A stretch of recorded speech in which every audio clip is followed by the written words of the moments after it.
Diary. Ako nga pala si Michael. May isa akong matalik na kaibigan. Simula pa lang ng college, magkasama na kami. Sabay kaming gumraduate. Sabay naganap ng trabaho.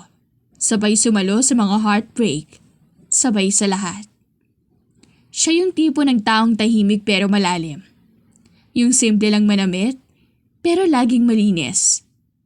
Yung bango niya, ewan. Basta, nakakagaan ng loob. Napapansin ko rin, yung labi niya parang natural na mapula. Parang malambot. Kapag ngumiti siya, parang pati mata niya nakangiti. Minsan nga tinatanong ko sa sarili ko kung normal pa ba to. Pero tinanggap ko na lang.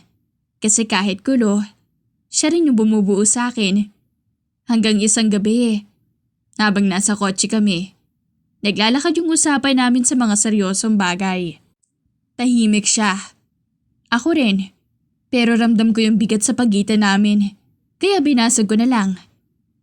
Alam mo, kung iba lang siguro yung sitwasyon, baka tayo na.